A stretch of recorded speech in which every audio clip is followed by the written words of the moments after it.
This is Truth Be Told.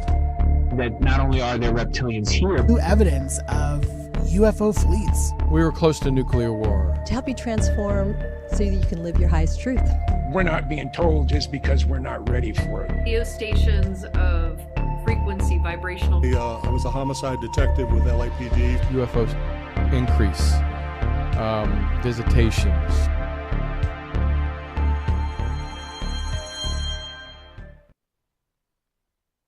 The miracle of our universe. Today we have Bernard Haisch and Marcia Sims talking about the book, The Miracle of Our Universe, where we start exploring the frontiers of science, consciousness, and God, and trying to have an understanding of the universe and what's behind it. Hope you join us today. Get your questions ready, and let's welcome our guest to the Truth Be Told Studios. I'm Tony Sweet with Truth Be Told. Please welcome to the Truth Be Told Studios for the first time, Marcia Sims and Dr. Bernard Haisch. Well, I'm excited to have you here today. Welcome, welcome. That's great. It's great to be here. I just want to do a quick correction of his last name because it's German. I was going to say, yeah, if you could correct Haisch, because I was like, as soon as I did the intro, I was like, I should have asked them what his Haisch. Of course, it would be Haisch and not Haisch, because it is German. I remember taking German in high school and things that you thought would be correctly said, but it was not. So, but welcome, and I'm excited to have you here to talk about your book, and you know, this is one of the big topics. You know, I think as we move into the 2023, the 21st century, people's minds are changing, their energies are changing, the world's changing, and we talk more about the universe and talk about God. And so I'm curious to really understand what your book, The Miracle of Our Universe, is all about, and then we'll just go from there and dive right in. Well, the principal premise is that we are not just biological machines, but more importantly, we are conscious, immortal beings who co-create a virtual reality together with a great cosmic consciousness known as God. The root reality does not consist of physical stuff. Mm-hmm. Big surprise there, right? Huh? I was like, mm-hmm. The one and only thing that does exist is consciousness and its thoughts. Our consciousness is literally a piece of God. The hypothesis we present is that our physical universe of matter and energy is actually a virtual simulation that is brought into existence by a universal consciousness, one either vast beyond our wildest imagination or perhaps infinite or eternal. So, and it's also important to realize, or I want to emphasize, and I know Bernie does also, that we're presenting a model of consciousness, God, science, and reality. And we are not pretending to be speaking for God or trying to have God defined in ways that are rather different from what the. But how did you even start to understand it enough to put it on paper? Where did you start? He's been thinking about this for a long time, since he was studying to be a priest, actually. Wow. Yeah, he was studying to be a priest when he was 19, right, Bernie? That's right. Yeah. Went into a seminary at age 18 and spent a year there. Yeah, so he's always felt really close to God, and even when he was a kid, his mom wanted him to be a priest. And he used to line all of his animals up on his bed and give them communion. One at a time. Isn't that a lovely image? That's great. So, yeah, no, he's been thinking about what God means to him and to the world around him. I mean, it's probably the most important issue of his life. Isn't that what you kind of always thought, that you wanted to do something important that had to do with God? Yeah, indeed. It really was the focal point of my life, and something I aspire to become someday a Catholic priest. And there was just no doubt about that in my mind for years and years. But when I went to the seminary, I spent a year there, and it was a year of college in effect, and I decided at that point to drop out. There was one thing that really intrigued me more than religion, and that was girls. Girls and astrophysics. Girls and astrophysics, right? That seemed a little bit more attractive than some of the esoteric aspects we covered in our theology courses. And in fact, girls and astrophysics go together well, because when we were first dating, he took me out. We were out at Lake Berryessa, out in the outdoors, and it was night, pitch black up there. You could see all the galaxies and everything. Mm-hmm. And he took me for a romantic little walk and pointed out all the different stars. So. Oh, that's great. And what would me? No, for sure. And I was going to ask you what came first, or what was your number one, number two? But it sounds like you kind of picked them both equally. Yeah. So what got your fascination with the stars? Because when we talk about religion and spirituality and the universe, they are connected, but there are also quite a bit of differences too. But what really attracted you to the stars above? Well, that was all part of this growing up with a sense of adventure in outer space. I used to watch some shows on TV late in the afternoon when I was a kid that had Rocky Jones blasting off in his rocket to oh yeah, to fight crime. So I had this sensation or this belief in my mind that I want to spend my life doing things like that too, dedicated to understanding what the universe is like and what other beings could exist in other stars and planets. So it was all pretty much something that just intrigued me from my earliest age. Wow. And going to a seminary, how did you separate spiritual? Because we hear it, here in California, we talk more about spirituality. Where I grew up in Kansas, we talk about more religion. Jesus, the Bible. How do you separate the two, or where did those two combine and then also clash? You believe, to where people maybe started looking one direction where we should have been looking a different direction for the truth? Well, Bernie and I have talked about this a lot, and I think there's a big difference between religion and spirituality. Right. Because religion is an institution that was founded by mankind, right. And it has sets of rules and dogmas that people are taught to follow if they want to go to heaven. Mm-hmm. And some of the rules were determined by archaic beliefs, maybe hundreds of years ago. Some of them, maybe there are religions that are more contemporary. But spirituality, in my opinion, is different. I mean, it can include religion. Like, I've had spiritual experiences inside churches. Right. Me too. Especially inside the Unity Church. Oh yeah, I went to Unity Church. I got baptized in Kansas City. All right. Oh my goodness, we're on the same page, because that's my favorite church. Yeah. So, I had an awakening of the heart in a Unity Church. Mm-hmm.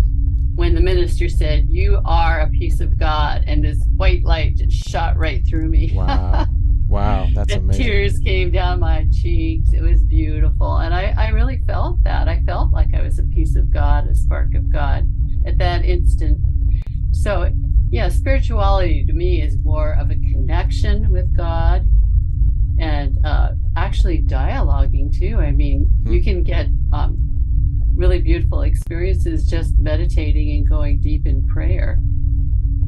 What do you think, Bernie? Well, yeah, Bernie. Huge difference. Yeah, Bernie is fine. Yeah, I know. Bernie's the name we call him. Bernard is his formal. It's more appropriate for his public persona. Can we say Doc Bernie? No. Yeah, I can't stop saying Bernie because it's so deeply embedded in my right. That's fine. The problem is, or has been throughout history, that religions are very different than spirituality. And if you look at the history of religions, what they've accomplished, in quotes, it's really horrendous. It's awful stuff that has been done in the name of God or Jehovah, really awful things that we wanted to talk about in our book, and propose that there is a different way of looking at the religion that is a peaceful one, and one that would lead to a better world, not one that's more engulfed in hatred and well, hatred and all the other divisions that plague us now. That's profound, and I agree. I think, I'm not a Catholic, but I remember hearing recently about what Pope Francis just recently said about people that not necessarily believe in God, or sometimes better people than some people that actually believe in God. And I found I found that very fascinating. First of all, that he said that, and second of all, that that's where I felt, because a lot of times, as you see, and I don't want to get too religious, but how a lot of people, I feel, use religion more as a weapon than as a connection to God, where a lot of spiritual people use that as, like you said, as it's supposed to be. Right. And so, yeah, I what is your thoughts on that? And then I definitely want to get into my next question is, who is God? What is God? And I think we have an answer for you. Well, we have some answers we can come up with in our model, right? Perfect. It's a model. It's only a model. Yeah. So, we believe God is the force behind the existence of our universe. And we call this cosmic consciousness God, our creator. And it can also be identified as the source, because that's the beginning of everything, and the center of everything is God. And I want to define how we see God. We don't see God actually as a male or female, because God can't be a male or female. Right. God is something much more powerful than that. So we use he in the book just because of the idiosyncrasies of the English language, that you have to use a pronoun he. I mean, you could say he, she all through the book. And Right. It's very cumbersome. Right. You don't have to abide by English grammar. Yeah. Yeah. I mean, God is much more powerful than being a male or female. I mean, God is infinite power. He's, God, he, she is infinitely the greatest power of the universe, and it produces a great power of love, which makes things happen with a force greater than anything we know in physics. And at some level, the laws of physics are subordinate to the laws of love, in our model anyway. Well, I mean, who wouldn't love that? I mean, yeah. Well, I think the question about what is God, I think we've kind of got a good handle on it here. But we propose that God is a universal consciousness. Now, is that a human-like being? I doubt that. It's something that we don't know how to describe in words. But God, as the infinite intelligence and infinite abilities, can create the world that He wants to, and that's the world we live in now. Imagine. Well, it's going down to the most fundamental thing, perhaps, that the reason God chooses to create a universe is because He wants to have a place where He can understand His own creation. God, let's assume God, as He is now, had a notion that He wanted to go skiing. Okay? Pretty good cool thing to go skiing. Well, can He go skiing as God, the Almighty essence? Well, no. He couldn't get his ski boots on. So, God could go skiing or do any other wild thing by creating a universe or a world in which those things are possible. And by creating this giant universe, which is nothing but energy, you can turn this into something that will demonstrate to both Himself and to the world at large what it is to be God, which I guess is pretty grandiose. Oh my gosh. Yeah. And so what do you think about God being more, you say, a source, and we talk about the God model. What is the source? Because we always say, okay, well, then who created God? It's like if somebody created us, if it's in his image or her image or whatever image it is, and we've heard that, and then the earth was created, the universe created, the galaxies were created, but what is your thought about the creation of God? That to me has to be even the bigger question.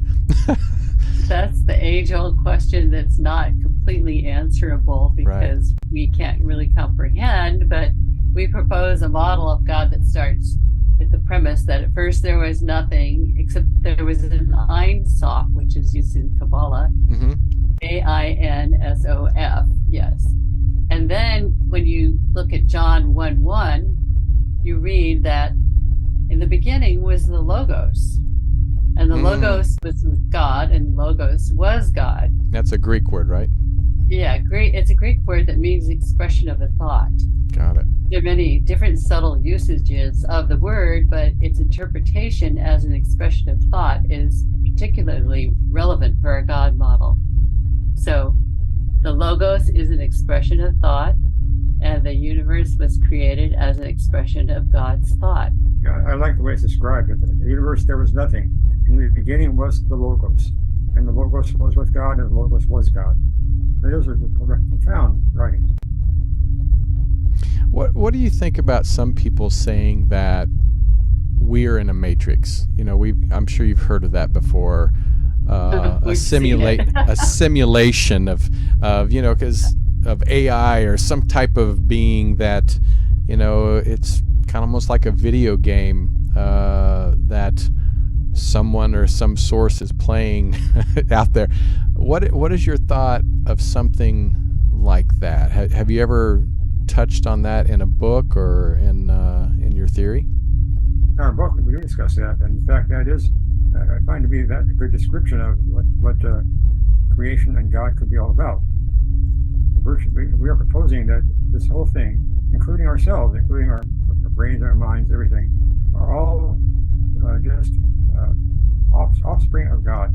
The creative power that God used to create a universe is also created for us, and we are that. And so if we wonder what God is, well, just look inside. If you look deeply enough, you find that God is in there, and you don't have to look any further for God. You got him inside. In fact, you are God. You are God in that sense. So the Matrix is really not that far off. Obviously, they had to embellish on it and exaggerate some aspects to make a really intense drama. Because people, when they go to see a movie, they want drama and they want excitement. And, just talking about our theory alone without the drama would not probably draw an audience. We're hoping this book draws an audience, but we're not selling it as a movie script. So, well, maybe it'll wind up that way. It could, but I mean, at the moment, we're just talking about, the virtual simulation and the miracle of our universe. Really.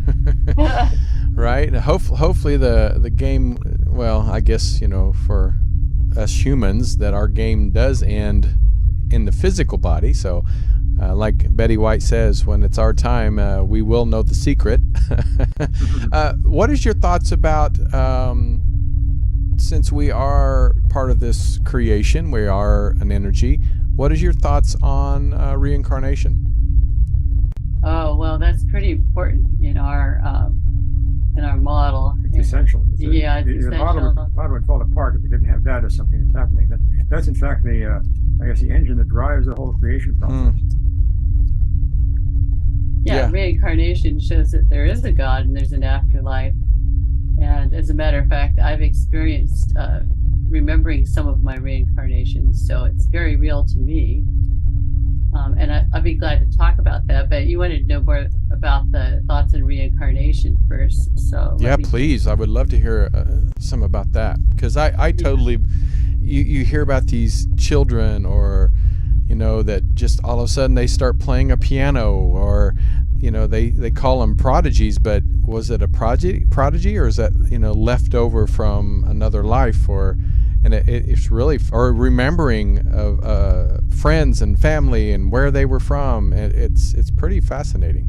The world expert on this was David Alexander. Was a deep friend of ours. He No. unfortunately died. You're talking about Professor Ian Stevenson. Professor Ian Stevenson. Yeah. He's written many books on this. He has interviewed children to find out what their past lives might be. Before the age of 5. It could be validated by comparing it to records of the person who died. And he's really well, as I said, the world's expert on this. And so the reincarnation hypothesis is one that has been verified. He studied over 3,000 cases of children who claimed to remember past lives, and he concluded that emotion, memories, and even physical bodily features could be transferred from one life to another. He had a young boy who recalled the the previous life of someone who had been shot. The sister of the deceased boy that had been shot told Ian that her brother had shot himself in the throat. And the young boy in the sequential life, showed Stevenson a birthmark on his throat, suspecting that he might have also had a birthmark on the top of his head. Professor Stevenson looked where the bullet might have exited, and he found that there was a birthmark there under the boy's head. Wow. So that's pretty convincing right there. Why don't you go to the one about James Houston, the American pilot? Yeah, so we have a really great example. So Dr. James Tucker, who is a protege of Ian Stevenson, did research alongside Ian Stevenson, and then went on and kind of took over the practice. And he did research on this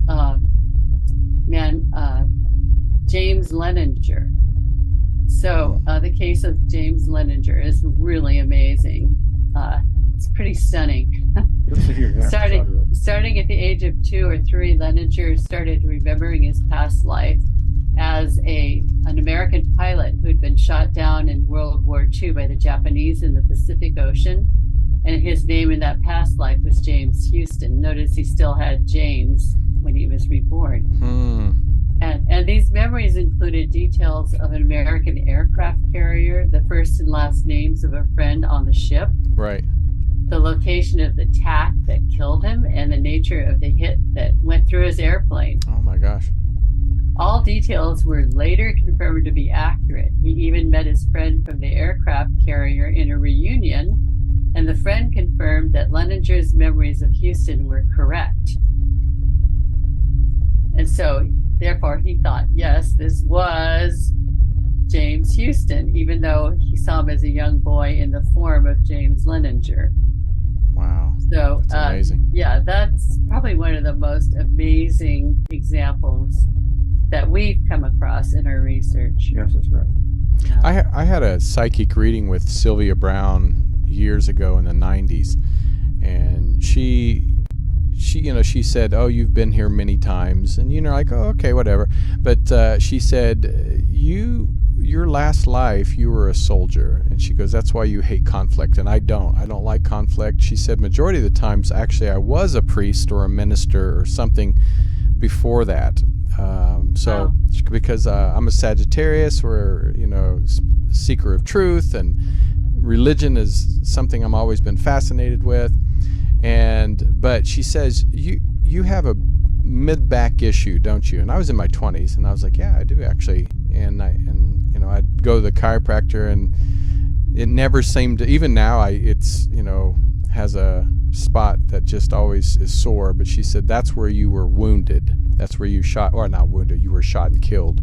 And so I found that fascinating, where some people they have birthmarks, or they have injuries that are unexplained, or a scar that you're like, where did that come from? So yeah, it's pretty fascinating to think about how we bring past live physical, not just memories or traits.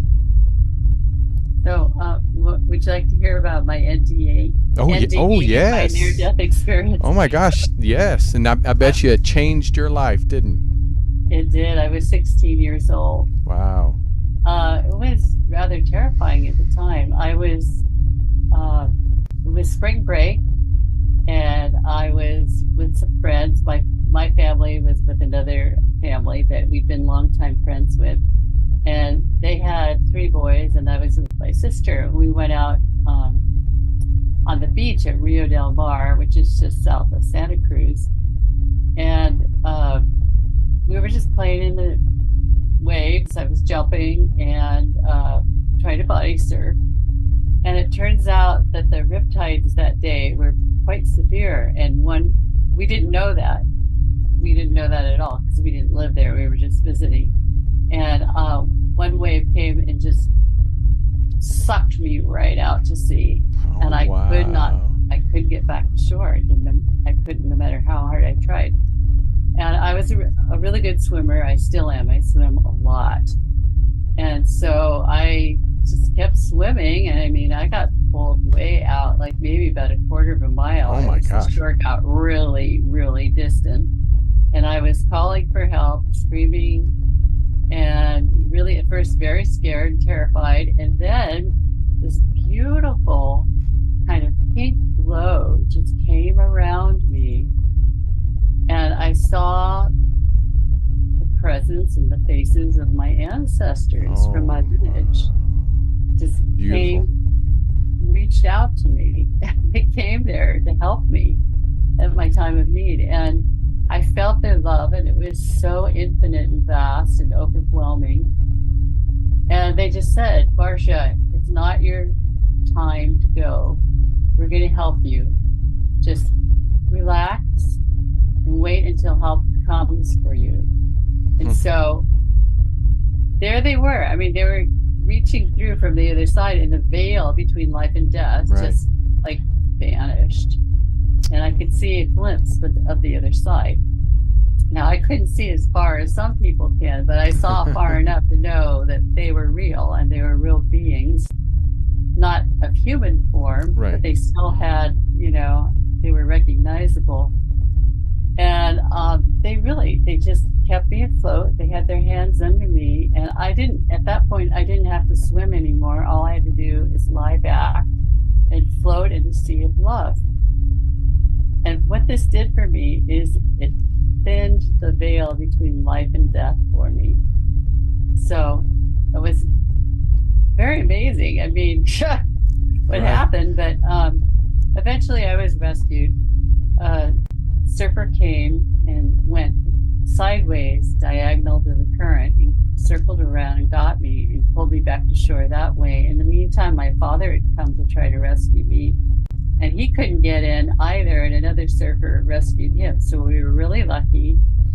And we were pulled back to the little house. I got back to the little house where our other family was renting.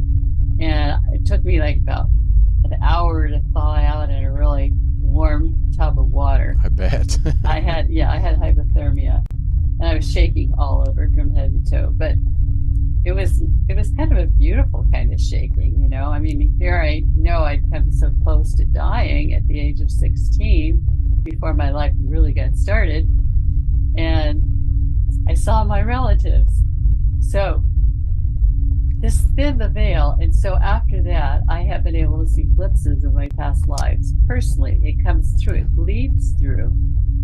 And when I was just a little bit older, like around 19, I had a really high fever, and I went through this whole journey. It was so beautiful, of 32 past lives when I had that high fever. Wow, that's amazing. Yeah. That is amazing. And I was going to ask you your thoughts on how you said, the creation of the universe, the creation of us, the beings that, that live on some of these planets, because I interviewed somebody from NASA years ago, and they talked about how, 40 years ago, planets were very few, and then they grew to hundreds, and then thousands, and then 10,000s, and 100,000s, and millions, and they keep growing, every day on finding of new galaxies, and the potential of holding species of humans and aliens, whatever you want to call them. So the God himself or herself, whoever created all this, like we say in his image, like that's because we were taught that, his image, but could be hers. Could be her image. Yeah. Its image. Image. Yeah. How do we explain, or can we explain what is the image? Is it the spirit is the image versus the look physically? Because that just seems to be more explain of what that is, the image. In this model we're talking about, in which we are all offshoots of God, we are little sparks drawn from the flame of God. What we become when God acts upon us and creates us is his own image. So God, creating a universe, thereby creates little images of himself, which are him. So there's no mystery as far as I can see in us being the image and likeness of God. Yeah, sure. We are the one and the same thing. Us and little gods, many gods, if you want to put it that way, from which the plans came for the human being. Well, so when you use the word image, it could be interpreted more than one way. That's what I was trying to, yeah. Not a physical image, because remember we were speaking about how we live in a virtual reality. Mm-hmm. So, I believe you're able to recognize souls on the other side. Right. I guess, but people have different terms for, the parts of what make up a human being. Like you have physical body, you have your spirit, you have your soul, and they're all sorts of different definitions. But maybe I would say that I recognize my ancestors by a resonance that I could feel with my sense of feeling. Mm-hmm. And you can kind of feel that. I'm a feeler anyway, but you can also hear. I think there's sound. I wrote some material about the power of music and sound in the book. So I think if you're trying to look for a God that's, a desert patriarch with a beard and sits in a throne with a big staff and, has angels praising his name and playing on harps, well, I think you're looking the wrong direction. Well, but if that is something created by God, and we go out and play golf. Well, I could play golf if you'd like to. Imagine the game, must have. So it sounds kind of silly, but God could do that if he wanted to. Yeah, you were asking about beings living on other planets. Mm-hmm. So I know I saw on your website you're really interested in UFOs, etc. So oh yeah, my I couldn't escape that. Yeah, truth be told, we talk a lot about ghosts or spirits, UFOs and Bigfoots, and because I always say, even towards the religious beliefs, that if you think God only created Earth with beings on it, you're limiting the power of what God is. That's my feeling. I believe there has to be millions of planets out there that have been created to experience. And what is your thoughts on that? Well, I think that there are a number of key constants and laws of nature that seem to be working together in such a way that the cosmos is full of galaxies, stars, and planets, instead of just dilute gas or trillions and trillions of lifeless black holes. Planets and other solar systems are now being discovered that are within a habitable zone from their star, as the Earth is from the sun. And there are likely many places where life would arise on these habitable planets. In fact, the latest findings suggest there may be millions of planets in habitable zones in other solar systems, even in our Milky Way galaxy. So it's an impressive feat of divine consciousness for intelligence to dream up a few essential laws that can give rise to a universe in which life can evolve. And as you said, many forms, because it depends on, how life started on each habitable planet. Mm-hmm. Back when I was a budding astronomer, the number of planets that had been discovered was actually 0. That's what yeah. We had nothing. We had lots of speculation, but nothing. Well, then along came the Kepler mission, which was NASA's explorer mission to look for signs of other planets by virtue of their orbiting around their stars. This could be kind of a teeter-totter effect. And so that was very successful. They had several thousand detections, and they're still going on. And there's yet another satellite that they're being used to look at a slightly different aspect of the planetary motions of other exoplanetary systems. And that has now found thousands of candidates for what might be habitable planets. And now comes the real biggie, if I might say. Give it to us. Last few months, it's been determined that, or I should say back up, a very high-ranking military scientist has made a presentation to NASA to provide to them the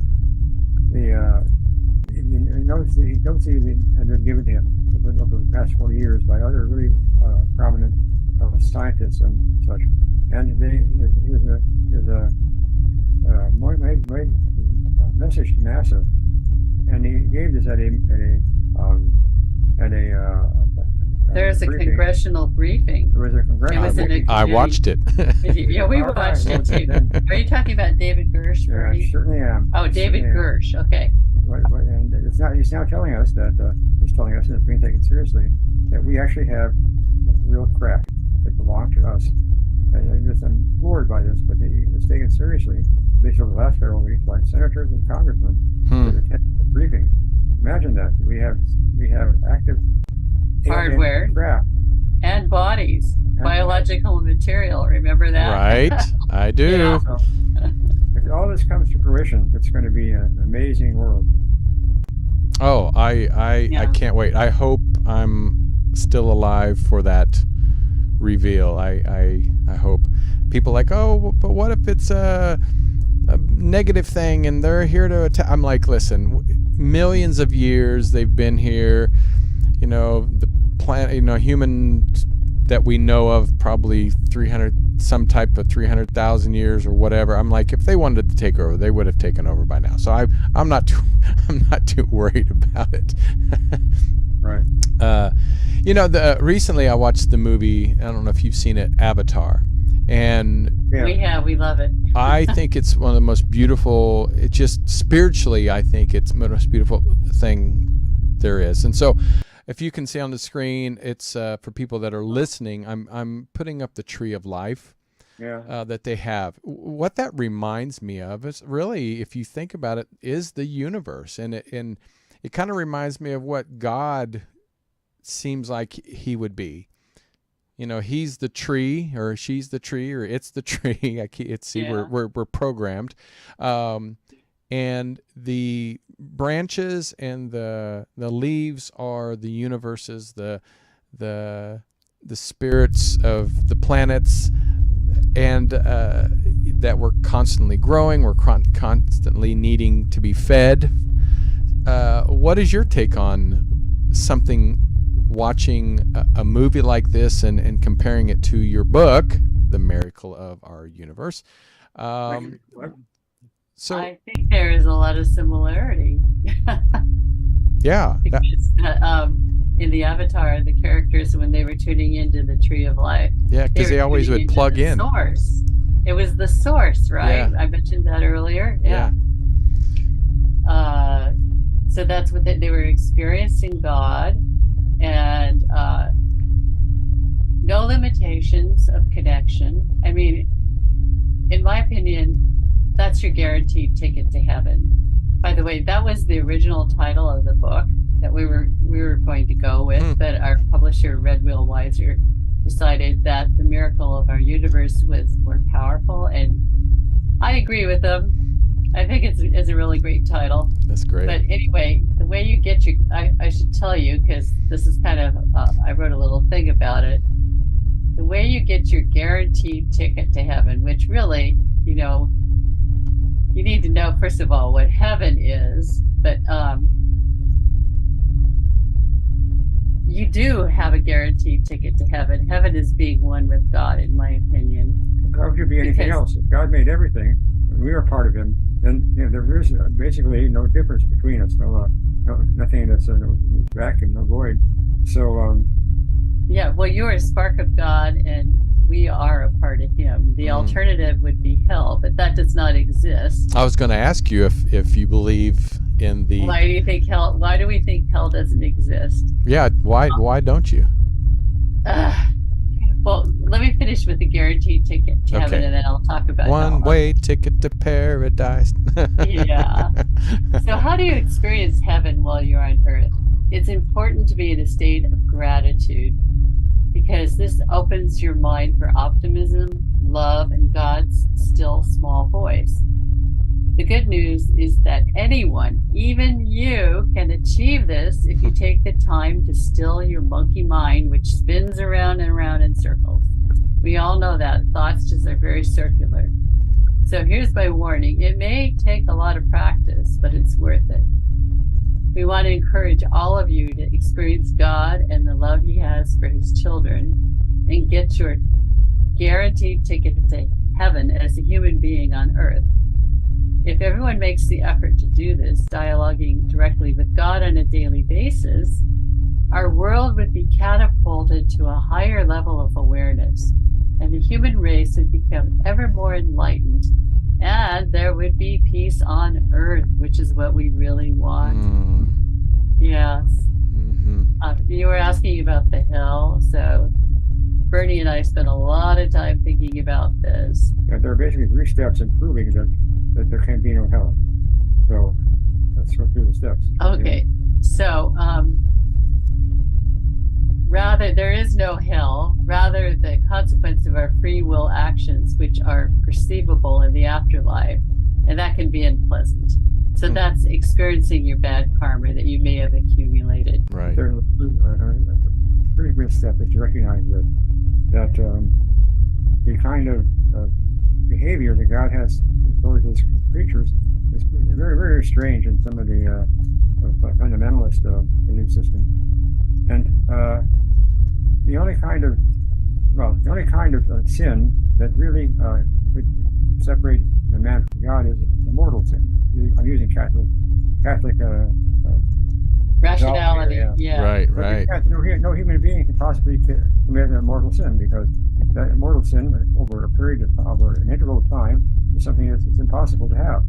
So God would want to punish someone for being in sin for infinity. That's not possible, because God is an infinite being, and God would not punish Himself for an infinite amount of time. It makes no sense. And we have finite lives, that wouldn't be fair to punish us. We could never commit a finite sin perpetually throughout time for a couple of sins that we may have committed, right? Well, what about what do we consider sins?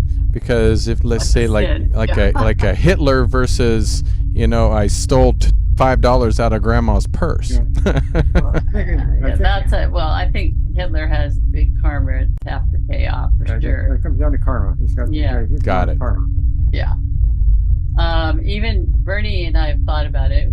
Bernie thinks even Hitler could sometime in the future, way, way off in the future, have compensated for all of his evil deeds, and because God literally loves us, and He wants to love us, and we're sparks of God. So, I think God would want Hitler to be able to expunge all of his sins and become a spark of God again.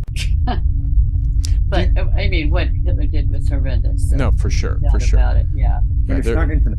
So that's the key. Yeah. God is an infinite being, and He would punish someone with infinite shame, then that's contrary to his nature as God and infinity. And also because we are sparks of God and we're part of God, why would God want to punish Himself? Kind of goofy. Yeah? That's a really big reason. I always said, I want to write a book one of these days, and somebody wants to steal the title, that's fine. But if my mother can love me unconditionally, why can't God? Because you hear so many people say, oh, God, you're going to hell because of this, and this, and this. But my mother, no matter what I did, she loved me, she embraced me, she welcomed me. And I said, so you're telling my mother was more perfect than God. So for me, that changed my mind on how I felt, how God, the Creator, I knew He loved me no matter what I did. And He wanted the best for me. He wanted me to learn. Why give me free will if you knew I was going to make mistakes? So anyway, so that's something that I feel that is very important for people to understand. If a parent can, because some parents don't accept their children, but if my mother, who went through a lot, and I put her through a lot, and my siblings put her through a lot, forgave us and loved us until the day she passed away. It just changed my mind on how I felt about God. That's really beautiful, Tony. Love it. Yeah. Yeah, my mom was that way about me. When she passed away, she came to say goodbye, and it was about 3 a.m, the day after she passed. And she first visited my daughter, because my daughter was with her when she passed away in the form of a white butterfly, that was beautiful, and that was how she experienced my mom's love.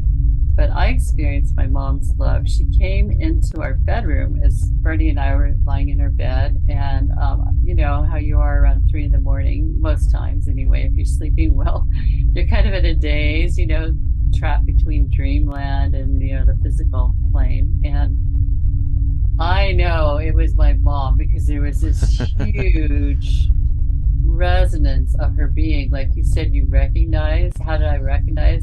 Once again, I recognized her by her resonance, and that could be sound and feeling combined together. But it was her, and her love for me was so huge. It was bigger than the house. Right. It was just all over me. Right. It was just surrounding me with her love. And it was beautiful. Such a beautiful time and experience. I love it. I love it. Yeah. Yeah, and we talk about some people, like my grandfather. My mom's side, he didn't believe in God. He believed that once we died, that was it.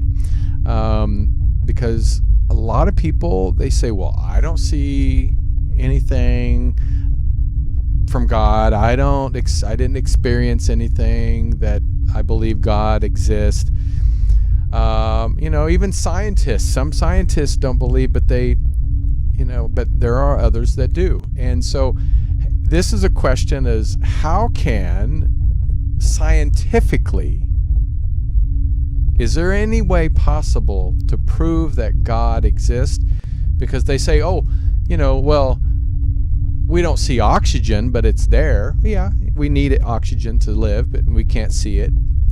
So if you can't see God, do we just have faith and hope it's that this being is there waiting for us? Once. Let me give you a statement by the. Please. This comes from the National Science Foundation. Oh, you want to talk? First of all, can I answer his question, and then Sure. we'll say that? Yeah, because that's important. I know Bernie wants to talk about the position of the National Science Foundation. Sciences. Okay, yeah. So science and religion are two different ways of looking at the world. Right. So science is a way of studying the physical qualities of the physical universe around us by doing experiments, theories, theses, and you want to say more about that? Well, I think we should just read the statement they made.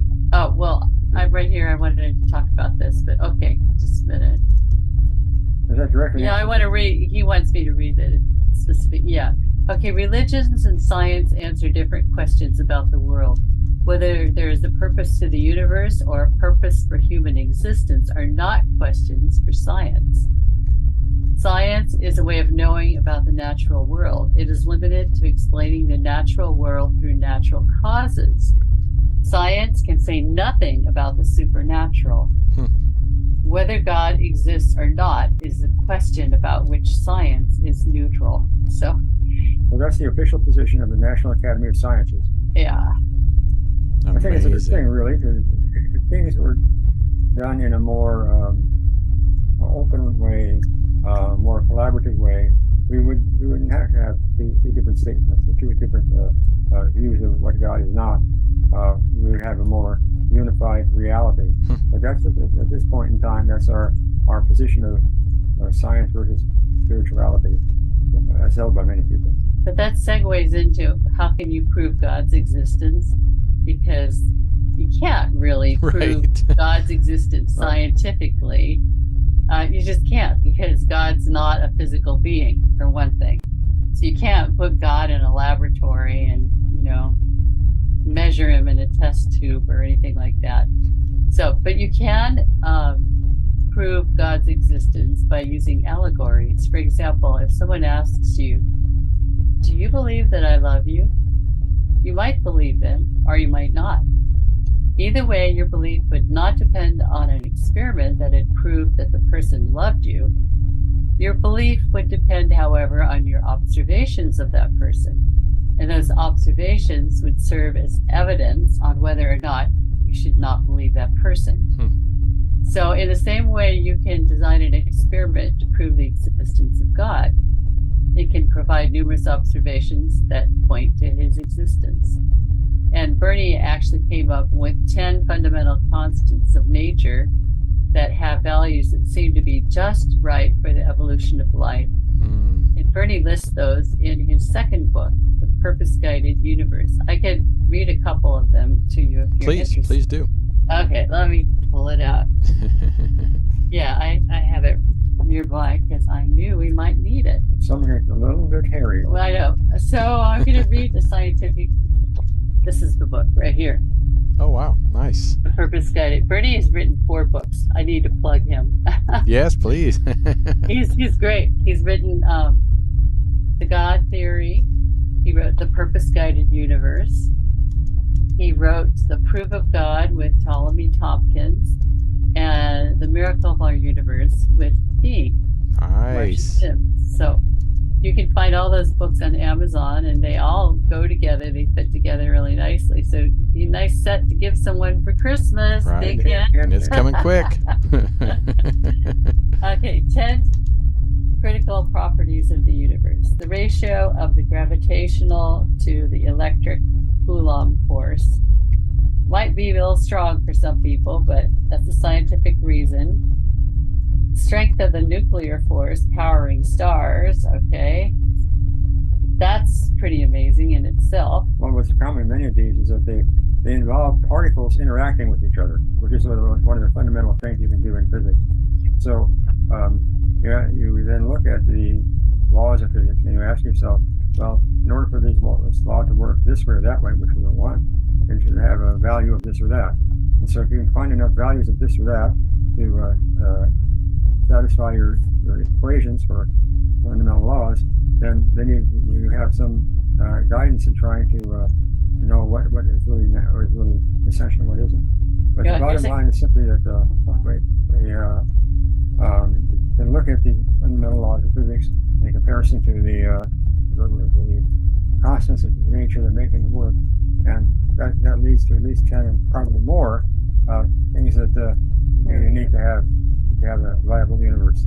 End of story. Oh, but I want to say this is the one. I mean, he has 10 very scholarly reasons, but this one is very easily understandable. The unusual properties of water compared to other liquids, because we all use water in its various forms every day. Really, yeah. I do. The boiling point is unusually high, hence water remains a liquid in a critical range for biological structures. Or for example, if you want to have a martini, then you put an ice cube in your glass, and it really matters what the temperature of the water is to make a good martini. And I get the point. Okay. Also, the unusual property of being less dense when frozen. That's why ice floats. Yeah, ice floats. What about the icebergs in Antarctica? They're floating. Right. They're heavy. They are heavy. Yeah. Wow. That's kind of miraculous, isn't it? That is. I think water is maybe one of the best examples. That's good. So, yeah. Okay. Well, if you want to know more about the 10 perfect reasons for the finely tuned universe, you should buy his book. What the name one more time? Oh, it's called The Purpose Guided Universe. So yeah, if you go to our website, should I say what it is? Yes, please. Please give us the website. Yeah, it's the name of our book. I'll run together. The Miracle of Our Universe.com. Perfect. Okay, you just take something really simple, like Simple Sims. The name is Sims. Type that in Amazon, and you'll probably find. You will find the books you're looking for. You'll find, yeah, because it's the only book I've written. That's great, though. At least I haven't written a book, so that's pretty good. Well, before we get out of here, I do have one last question. Okay. The miracle of our universe. I think it has a lot of knowledge that people can read and take away some practices to use in their own life. Because I feel technology, even though it connected us more, it also detached us from our spiritual self. This is just the way I feel, because we're not thinking as much. We're letting something else think for us. What is your thoughts on technology and connection with God? And also, what can people do to connect to spirit and to God more in this crazy world we live in? Okay, well, so I did allude to that about how do you get your guaranteed ticket to heaven, and that's through meditation and gratitude. And I did not mention compassion. Compassion is a very important part of connecting to God. Suspending judgment, opening your hearts. That really makes a big difference. That's how because if you can feel truly happy here on earth and you can resonate with God, I think that that's an important key to experiencing heaven on earth. I love that. Now, with regards to technology for me, they're important tools. I mean, we're having this podcast with some of the wonderful technological developments that happened since COVID. Plus and minuses. Yeah. I mean, technology can be a distraction, but it can be a wonderful tool. And so I guess that depends on personal judgment and discipline, right? Right. No, it's true. Playing games all the time, that's not going to really probably develop your spirituality. Yeah. Although some might. Right. Right. And I think that, I think that is an addiction too. I mean, because you could be addicted to food, you can be addicted to alcohol, you can be addicted to technology or social media. So yeah, I think it is a personal trait that people just have to work on. And like you said, for me, it's going in nature. I love going just to hear the trees and the wind, the animals, and that's something that gets me grounded. That's my meditation. So I think being in nature is wonderful. I mean, Bernie and I, when he was healthier, we used to take really long hikes. In fact, we even hiked to the top of White Mountain. Oh, wow. Which is the third highest mountain in California. That's great. 500 feet, no, about 250 feet lower than Mount Whitney. Yeah. I mean, if you can walk to the top, it's quite a walk. I mean, it's a very steep path. I love it. I love hiking. You get really lightheaded, and the oxygen and the blood flowing through you, and you really feel you're up there at the heights of the mountain, looking out the valleys below, and beautiful. You can really connect to God that way. Right. Yeah. I love it. It's deserted. You can walk up there and you have the top of the mountain to yourself. You're good. Yeah, it was very special. Well, any last words for our amazing listeners and viewers? Well, we didn't get to talk about the 0 point energy, and I know that's one of Bernie's favorite things, and I should mention his website. He's a very creative man. He came up with the idea of how to possibly tap into the 0 point energy, which is the electromagnetic electromagnetic energy that is all pervasive throughout the universe. And he believes God used the 0 point energy to create his virtual reality. And so he has a website. It's called Jovion, JOVION.com. And, there are a lot of details about the experiment. And probably not many people would really want to read it, but some might, if you have scientific bent. I encourage you to go there and read about his Casimir generator, because using Casimir cavities, he suspects we might be able to squeeze photons off electrons, and capture those photons and channel them into photovoltaic cells and get energy, and therefore create electricity. You've said it, yeah. That's the nature of the invention. Yeah. Did I describe it correctly? I put it in layman's terms, definitely. But Yes, I've been around. I understood it. If I understood it, then I definitely. Yeah. The secret is squeezing the photons out, because the photons are light, and the photons go into the photovoltaic cells and generate electricity. It could revolutionize the planet. So I think it's pretty important, really. Oh, please, yeah. Right now, we're still working on the prototype phase, so we can prove that it really works. So we need to get help from anyone that's interested in helping us to find the correct Casimir cavities, because you have to have little tiny cavities that are finely tuned to where it's just the right space where you can get the atoms of gases to go into the cavity and squeeze off the photons. Nice. Wow. Well, it needs a lot of theoretical work. It's online at www.jovion.com. JOVON. JOVION. Yes. Yeah. Yes. All right. Don't forget the I. Yeah. Well, if anybody wants to help out, please go to the website and contact Doc Bernie. It could be the source of all of the UFOs that have been witnessed wouldn't that be lately. great? That would be great. I can't Could wait. be the I can't energy wait. source, yeah, could be, but not proven yet. Well, thank you both for being here. You definitely have to have you back. We have a lot more to discuss, and I'm glad to leave a little bit more left to discuss, so that way I can have you back. And please, everybody that tuned in, thank you for tuning in. And one more time, go to the miracleofouruniverse.com, and then the other website is JOVION. ION.com. And but thank you. We also have a Facebook page and Instagram. What is that? Give us that one. The Facebook, you just do Facebook and then you type in the Miracle of Our Universe. Mm-hmm. And the Instagram is my name, Marcia Sims 40. And I don't know why it had a 40. It just popped up. Well, it's you're only 25, so it can't be your age. So no, it can't be my age. No. Yeah, well, I wouldn't mind 40 actually. Me neither. Me neither. All right. Well, thank you so much, and thank you, and please come back, and appreciate you doing the work. Thank you. Okay. Our pleasure to meet you. You too.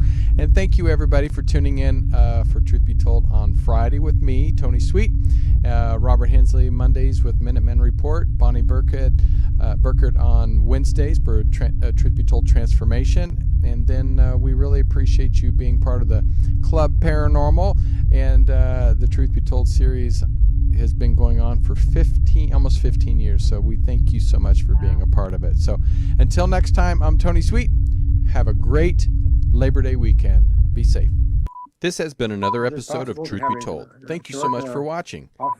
Recorded live at UBN Go Studios in Burbank, California. Join us on social media.